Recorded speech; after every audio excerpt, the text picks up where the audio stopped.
बिस्मिल्लाहिर्रहमानिर्रहीम बिस्मिल्लाहिर्रहमान। आज जो टॉपिक हम डिस्कस करेंगे वो है ग्रुप 2A एलिमेंट्स, उसके जनरल कैरेक्टर और उसके मेंबर। ग्रुप 2A एलिमेंट्स को अल्कलाइन अर्थ मेटल्स भी कहते हैं। इनको अल्कलाइन अर्थ मेटल्स क्यों कहते हैं?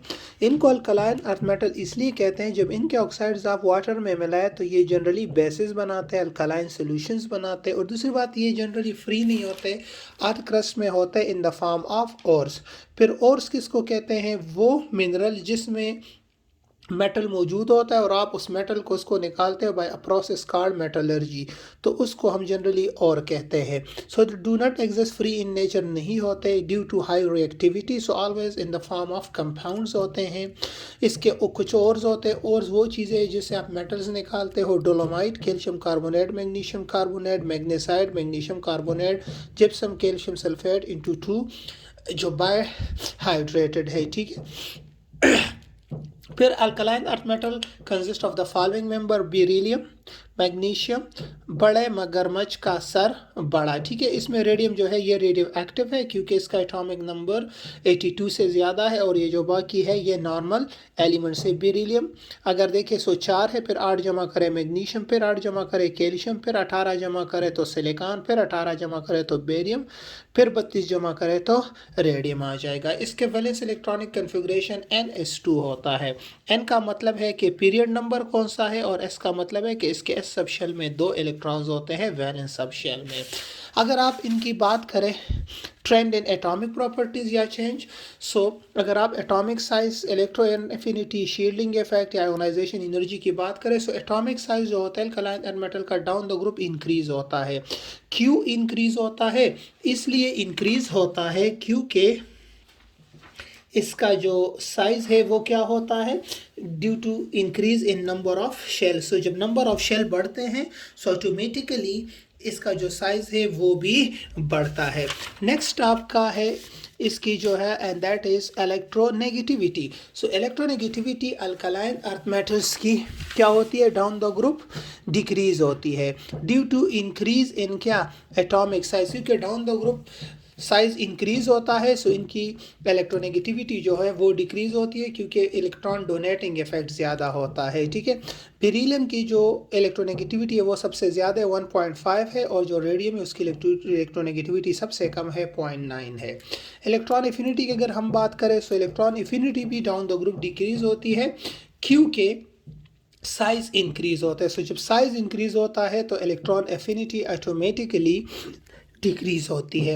अगर आयोनाइजेशन एनर्जी की बात करें down the group ionization energy भी डिक्रीज होती है। लेकिन एक बात याद रखिएगा कि आयोनाइजेशन एनर्जी जो अल्कलाइन अर्थ मेटल की है वो ज़्यादा होती है किससे? अल्कली मेटल से। अगर आप अल्कली मेटल्स को देखें तो उसके वैलेंस शेल में 1.5 फील्ड है, और अगर आप अल्कलाइन अर्थ मेटल को देखें तो उसके वैलेंस शेल में 2 इलेक्ट्रॉन होते हैं, या S जो सब शेल है, तो ये स्टेबल होता है, तो इसलिए इसकी आयोनाइजेशन एनर्जी भी फर्स्ट ग्रुप से ज़्यादा होती है।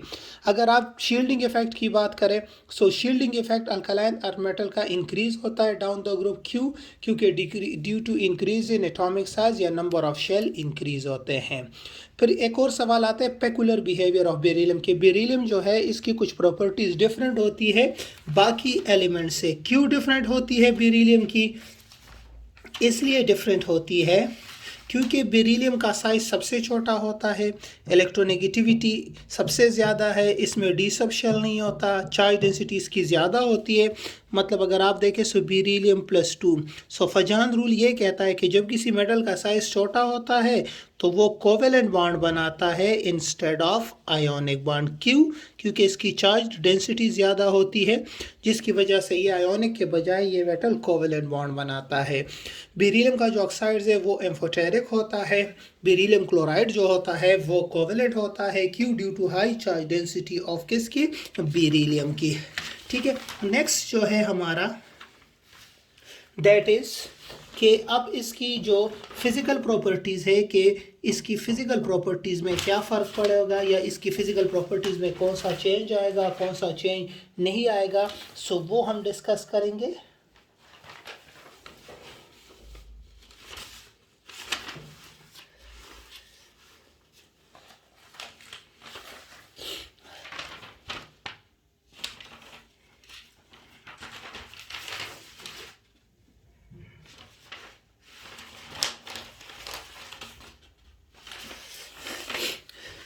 Now come to the next, that is the trend in physical properties, कि अल्कलाइन अर्थ मेटल की फिजिकल प्रॉपर्टीज का ट्रेंड क्या होगा। ठीक है, सो इसके अगर आप फिजिकल प्रॉपर्टीज के देखें तो सबसे पहले फिजिकल प्रॉपर्टीज में इसका स्टेट आता है।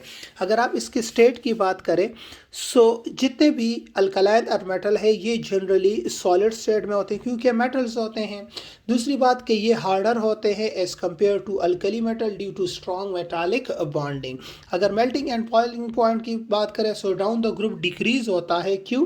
क्योंकि जो आपका स्ट्रेंथ ऑफ मेटालिक बॉन्डिंग है वो डिक्रीज होती है क्योंकि साइज बढ़ता है।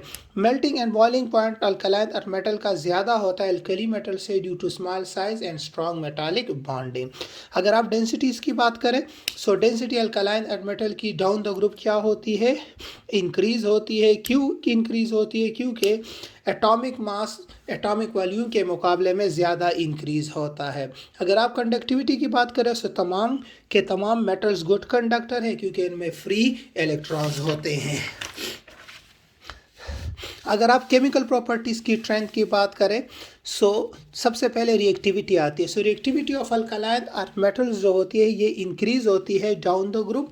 क्यों इंक्रीज होती है? क्योंकि साइज इंक्रीज होता है। ठीक है, लेकिन ये जो अल्कलाइन अर्थ मेटल है ये लेस रिएक्टिव होते हैं अल्कली मेटल्स के मुकाबले में क्योंकि इसके जो वैलेंस सबशेल है एस, उसमें 2 इलेक्ट्रॉन होते हैं, कम्प्लीटली फिल्ड होते हैं। ठीक है, नेक्स्ट अगर आप रिएक्शन विद नाइट्रोजन, सो ये तमाम नाइट्रोजन के साथ मिलकर नाइट्राइड्स बनाते हैं। लेकिन एक बात याद रखिएगा, बेरिलियम नाइट्राइड्स कोवेलेंट होता है। क्यों?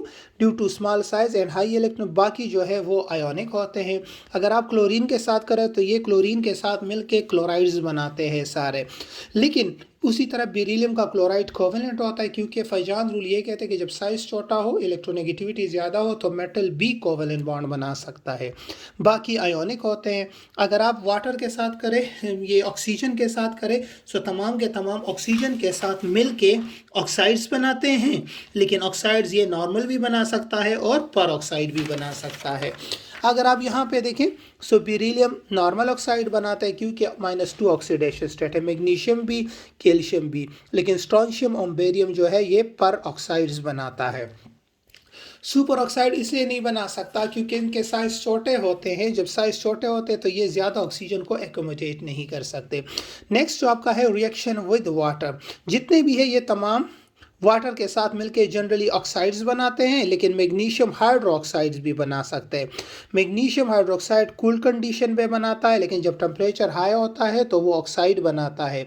अगर यहाँ पे आप मैग्नीशियम को कूल कंडीशन में रिएक्ट करें तो ये बनाएगा, और अगर आप स्टीम रखें तो फिर ये मैग्नीशियम हाइड्रो ऑक्साइड बना के देगा। ठीक है, कैल्शियम ऑक्साइड एंड हाइड्रोजन ये सब। और दूसरी बात कि ये जो बेरिलियम होते हैं ये कोवेलेंट होते हैं, जो नीचे वाले होते हैं वो जनरली क्या होता है? आयोनिक होते हैं।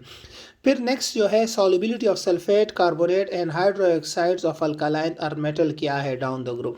सो अगर आप देखिए हाइड्रोक्साइड जब आप डाउन द ग्रुप जाते हैं तो इनकी सॉल्युबिलिटी इंक्रीज होती है due to increase in ionic character. लेकिन अगर आप सल्फेट करें तो इनकी सॉल्युबिलिटी डाउन द ग्रुप क्या होती है? डिक्रीज होती है। क्यों डिक्रीज होती है?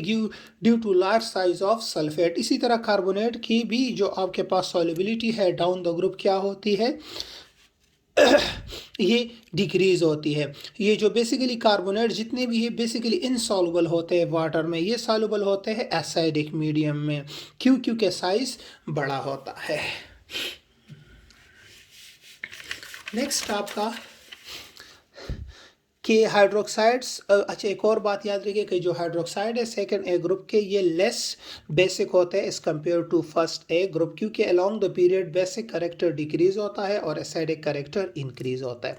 नेक्स्ट जो है stability of carbonate, bicarbonate and nitrates down the group क्या होता है? जब आप डाउन द ग्रुप जाते हो तो कार्बोनेट, बाइकार्बोनेट और नाइट्रेट की जो स्टेबिलिटी है वो इंक्रीज होती है। क्यों इंक्रीज होती है? क्योंकि डाउन द ग्रुप मेटल का साइज बढ़ता है। जब मेटल का साइज बढ़ता है तो उस मेटल में पोलराइजिंग पावर कम होती है, तो फिर उसमें एबिलिटी नहीं होती इस कार्बोनेट आयन से इस ऑक्सीजन को निकालने की। अगर आप बेरिलियम को देखें तो ये आसानी से इस ऑक्सीजन को निकाल के बेरिलियम ऑक्साइड बना देता है, लेकिन मैग्नीशियम मुश्किल से निकालता है। क्यों? क्योंकि मैग्नीशियम का साइज बड़ा है। इसी तरह अगर यहाँ पे भी आ जाए तो बाइकार्बोनेट्स में भी वही कंसेप्ट है और यहाँ पे भी है। So stability of carbonate, bicarbonate and nitrate increase होती है डाउन द ग्रुप, क्योंकि increase in atomic size and decrease in charge density and polarising power.